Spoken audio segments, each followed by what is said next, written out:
What's going on, everybody? SOS Wrestling Network back at y'all once again for more New Japan Pro Wrestling action. So before we get into that, make sure you like, share, subscribe, all that good stuff. And follow us where we be at. We'll get all that stuff in when we get to it. But right now, it's your boy Ponce United here, joined by my illustrious tag team partner, a man across the pond, LK. Good brother, how are you? I'm living the dream. Dude, it feels like it's been like 50.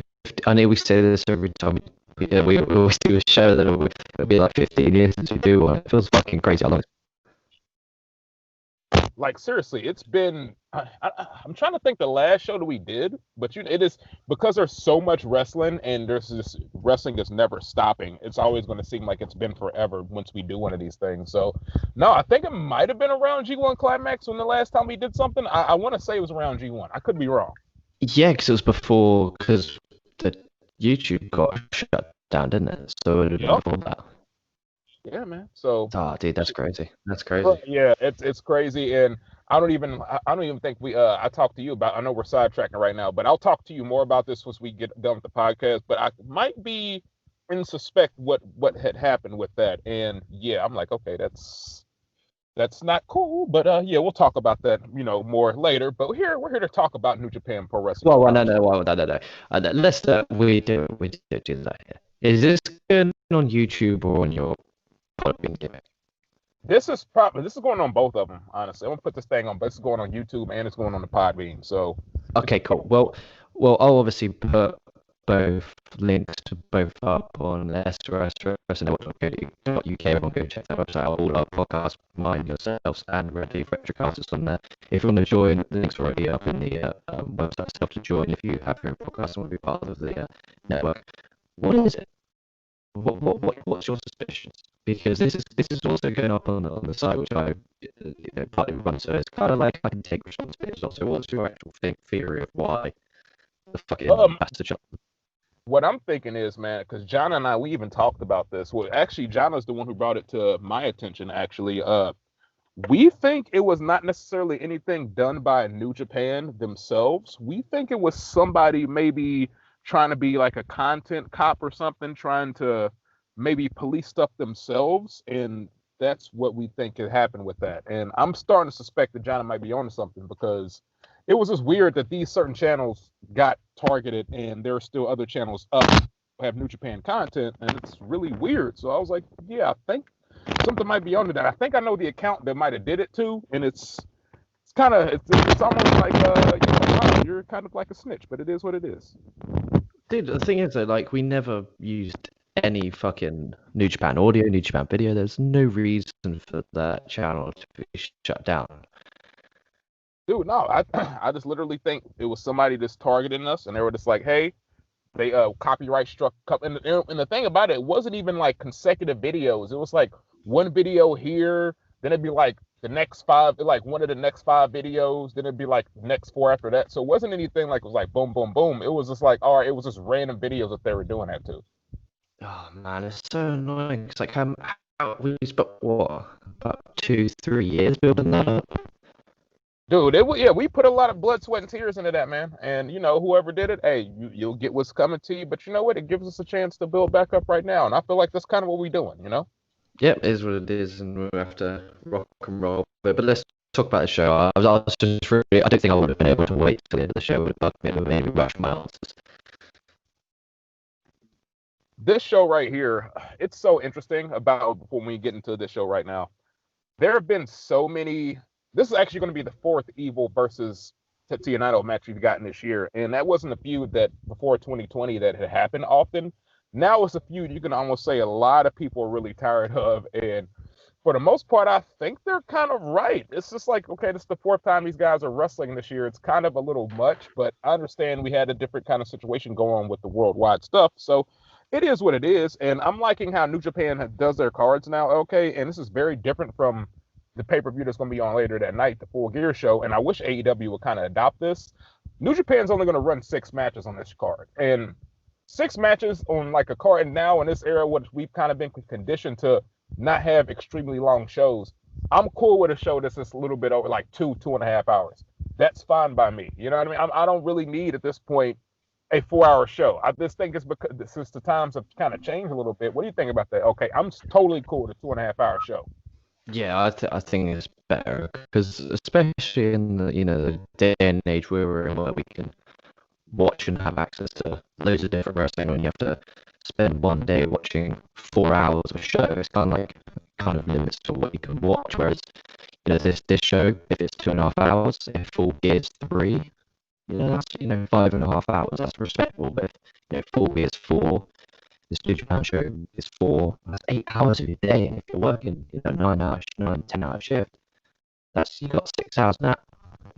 What are we meant to do in the meantime? It's kind of like I think 2 to 2.5 hours is the perfect length for a wrestling show. Like the Dragon Gate show at Gen this morning, um, from the Hurricane was literally about 2 hours and 15, and it was the perfect length, like the absolute perfect length.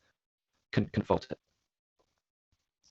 See, that's what we need. We need shows that are about that length, and we might as well get into it. You know what I'm saying? Because I got the card pulled up right here. Let's see. Like we said, it's taking place on Sunday. It's going to be in Osaka, Japan, as a lot of the Power Struggle shows are.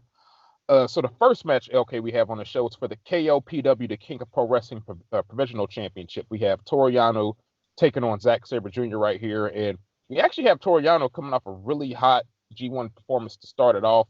He had 3 consecutive wins against the finalist Sonata. He had 2 against ex-IWGP Heavyweight Champions Hiroshi Tanahashi and Evil, respectively. But his hot start tapered off, and he had 6 straight losses towards the end. We all know Zack Sabre Jr.'s credentials. He's a former New Japan Cup winner, one half of the current IWGP Heavyweight Tag Team Champions. He almost was a triple champion, or double champion, because he almost won the trios never belts here on October 23rd. So this is an interesting contest. When they brought this stipulation to King of Pro Wrestling for the title, for the trophy, whatever it is, whatever you may have you, I thought this was kind of weird. It was kind of interesting, and I'm kind of liking how they're going about it, because it's not an actual title.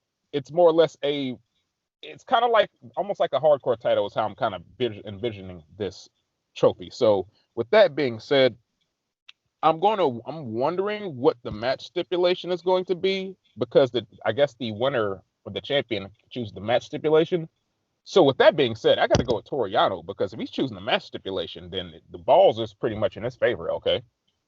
Yeah, 100%. No, I agree. I'd love it if the match type he makes is pinfall only. Because obviously Zach's the submission master at kayfabe. Imagine if he couldn't do any of his holds, and he has to literally just go for strikes, go for suplexes, and not go for the submissions, maybe make him tap out, but go, oh shit, that doesn't actually win me the belt slash trophy, or the fuck it is. I'd love a pinfall only type match. And Zack Sabre Jr., he's going to be busy with the tag team titles, so it's not like he won't have things to do. So yeah, it's fine if he loses this match to Toru Yano right here. So I got Yano winning. Yeah, because presumably he'll be at Wrestling and defending the titles against the winner of the World Tag League. Exactly. So he'll have bigger fish to fry. Will one Zack Sabre Jr. So this is just going to be an entertaining match. It's going to be fun. So I'm looking forward to it. Another match that I think everybody in the pro wrestling world is definitely looking forward to is the return match for the Never Openweight Championship. Minoru Suzuki defending his championship belt against Shingo Takagi right here. As we all know, Never Openweight titles have been contested in some of New Japan's most hard-hitting matches over the last decade. And these two men, they fit the bill arguably better than anybody on the roster right now. And we all know who they are, like I said, Minoru Suzuki and Shingo Takagi.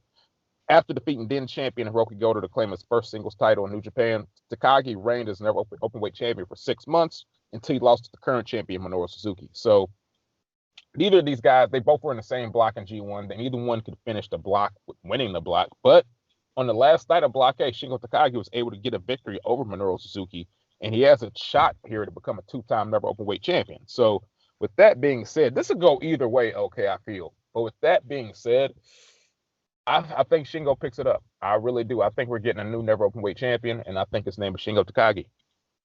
I agree. 100% fully agree with that. And my pitch for obviously, because we're approaching Wrestle Kingdom time, even though we're in early November and it's 2 months away, we've only got Best of Super Juniors and the World Tag League coming up, so there's going to be no title changes or anything like that, minus this show. So I think all about the possibility of one of two things. Either Shingo wins and we get Shingo versus Ishii at Wrestle Kingdom, or Ishii and Shingo loses against Suzuki and Shingo and Sanada win the tag league, then we get Shingo and Sanada teaming up to take on Zack Sabre and Taichi at Wrestle Kingdom. That would be a good shout because I don't see really anybody who could kind of pretty much challenge the current champions right now. They don't have any clear-cut challengers. So, I mean, they could bring David Finlay back because, they could have the Finn Juice take off because they never really got a full reign with those titles earlier in the year. I almost forgot they're even champions. So they could do that, but I don't know. Like, I'm cool with Shingo and Sonata doing that as well. So either way, like, I'm cool with it. But like I said, I also can see Shingo winning this belt. So I would like for him to win. If he doesn't, I won't be too upset because everybody loves Minoru Suzuki. So I mean, it is what it is with that. So because what else is Sonata gonna like? Sonata was just in the finals of the G1. He could be realistically without a fucking match at Wrestle Kingdom. Like he also hey, be on the show with like a 6-man tag or something okay, like that. hold on. I'm gonna stop I'm gonna hang up because you kind of like sounding real like computery, and I'm gonna stop it real quick and then start over because it's sounding real weird right now. Hold on. Let's see. I'm gonna hit you. Hold on. I'm gonna hang up and I'm gonna call you right back because it's sounding crazy. So all right, hold on. No worries.